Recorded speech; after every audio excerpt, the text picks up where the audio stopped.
जय हिंद दोस्तों। उम्मीद करता हूँ आप सब लोग अच्छे होंगे और मज़े से रिपेयरिंग कर रहे होंगे। दोस्तों आज हम समझेंगे इमएमसी के पार्ट 1 में। पहले हमने अगली नेक्स्ट वीडियो में आपको बताया था कि इमएमसी को आपको कब प्रोग्रामिंग करना चाहिए और आप प्रोग्रामिंग से क्या समझते हैं। इस वीडियो में आपको ये मालूम होगा कि एक्चुअल हमारे फ़ोन में जो इमएमसी लगा होता है वो किन कंपनियों के लगे होते हैं।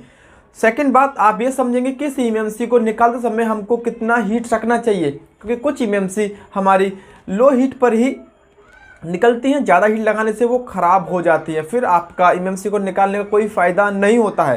दोस्तों आज हम इस वीडियो में यही समझेंगे कि हमारी इमएमसी कितने प्रकार की होती हैं और उन कौन कौन सी कंपनी की इमएमसी लगी होती हैं।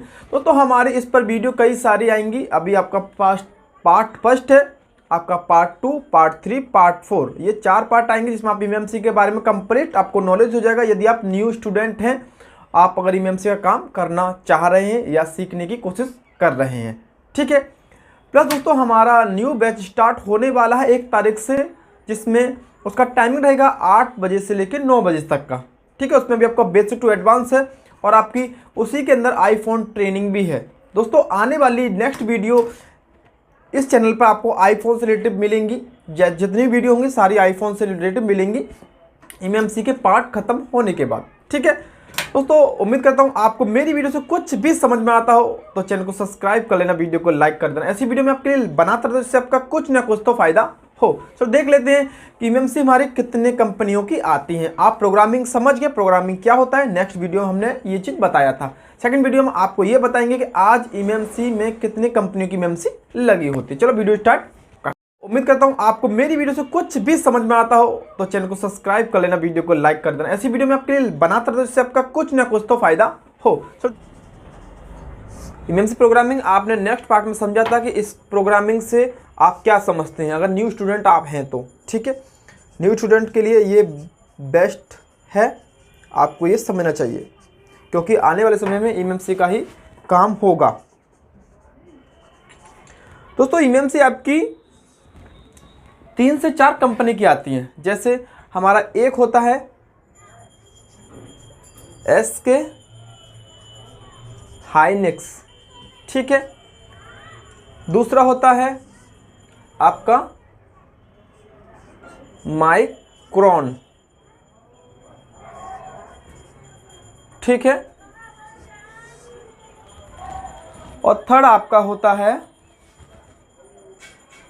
सैमसंग।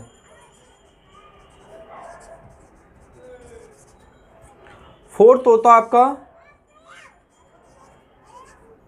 तोशिबा। Fifth Kingston. तो ये कंपनियों की आपकी इमएमसी ज़्यादातर सेट में लगी होती हैं। दोस्तों ऐसा कि आपके पास कोई भी हैंडसेट आता है जिसमें आपका सीपीयू के जस्ट बगल में इमएमसी लगा हो, तो देखो ये मैंने आपको कल अगली वीडियो में बताया था। इस साइज का मतलब होता है कि आपका ये इमएमसी कौन सा है, 221, ठीक है। अब देखो ये इमएमसी के ऊपर ये लिखा होता है। अगर आपको इमएमसी के ऊपर इनमें से कोई भी नाम लिखा होता है तो समझ जाओगे आप ये कंपनी की इमएमसी है, ठीक है। सीपीयू पर तो आपको लिखा ही होता है, सीपीयू का तो आप जानते हैं सीपीयू है, इस पर लिखा होता है आपका ऐसे MTK लिखा होगा, मीडियाटेक या क्वालकॉम हो तो क्वालकॉम लिखा होगा, ठीक है। SPD होता है SPD, यानी ये आपके सीपीयू के नाम होते हैं, ये आपके सीपीयू के नाम होते हैं, सीपीयू पे लिखी होती हैं ये चीज़, ठीक है। और आपका इमएमसी पे ये चीज़ लिखी होती हैं, ठीक है। अब यहाँ पर ध्यान देंगे एसके हाइनेक्स इमएमसी, ठीक है। इसको आपको नॉर्मली कम से कम 340 की हीट पर निकालना चाहिए। सबसे ज़्यादा ख़राब होने वाली इमएमसी है माइक्रोन, बहुत जल्दी ख़राब हो जाता है। इसको आपको बहुत ही सेफ्टी से निकालना चाहिए, बहुत ही लो हीट पर, क्योंकि ये जल्दी ख़राब हो जाता है। सैमसंग का इमएमसी, दोस्तों सैमसंग के इमएमसी को आपको कैसे जानोगे, आपका जो इमएमसी होगा ना उसके ऊपर पहला जो कैपिटल अक्षर होगा वो के होगा, के से स्टार्ट होगा। वहाँ पर सैमसंग नहीं लिखा होगा पर उस पर के लिखा होगा, ठीक है। जैसे आप समझ सकते हैं कि आपका के लिखा है तो के से समझ जाएंगे ये आपका सैमसंग का इमएमसी है। तोशिबा पर आपका तोशिबा लिखा होगा, किंगस्टन पर किंगस्टन लिखा होगा। इसका मतलब ये हुआ कि जितने भी इमएमसी हैं सब पर ये नाम लिखे होते हैं। बस सैमसंग पे ओनली कैपिटल के लिखा होगा, यानी कैपिटल के आगे जो भी लाइन्स हैं आप समझ जाएंगे कि हाँ के का मतलब हो गया सैमसंग का इमएमसी है। जब हम किसी फ़ोन की इमएमसी चेंज करते हैं ना तो केवल उसमें सैमसंग की ही इमएमसी लगाते हैं। ओनली चेंज करते टाइम केवल सैमसंग की इमएमसी ही लगा सकते हैं, किसी और कंपनी की इमएमसी नहीं लगती हैं। अब सैमसंग की इमएमसी आप कैसे जानोगे, तो मैंने आपको बता दिया, वहाँ पर के लिखा होगा, आप समझ जाओगे ये के मतलब सैमसंग की इमएमसी है।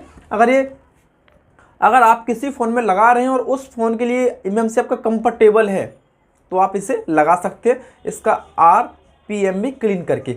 और ओनली सैमसंग की इमएमसी का ही RPM भी क्लीन होता है, यानी आप जिस इमएमसी को चेंज करना चाहते हैं तो उसका RPM भी क्लीन होना चाहिए। तो सैमसंग का ही RPM भी क्लीन हो सकता है ओनली आपका EasyGTech बॉक्स से, ठीक है। इसके बॉक्स से आपका RPM भी क्लीन हो सकता है केवल सैमसंग का, और इनका नहीं होता है, इसीलिए आप इन इमएमसी को चेंज नहीं कर सकते, ठीक है। केवल सैमसंग का चेंज होता है तो आप फिर इस इमएमसी को किसी फ़ोन में लगा सकते हैं जिसमें ये कंफर्टेबल है। दोस्तों उम्मीद करता हूँ आपको ये थोड़ा बहुत समझ में आएगा, क्योंकि आपको मैं स्टार्टिंग से सिखाने की कोशिश कर रहा हूँ जिससे आप समझ सकें, जो न्यू स्टूडेंट हैं, कि इमएमसी एक्चुअल क्या होती है, कितने कंपनियों की आती हैं और उसमें कंपनियों के क्या नाम होते हैं, सैमसंग कंपनी की इमएमसी को कैसे पहचाने, उस पर के लिखा होता है, इन पर सभी पर नाम लिखा होगा इस तरह से। ये माइक्रोन पे ओनली M लिखा होता है, बड़ा M ऐसे,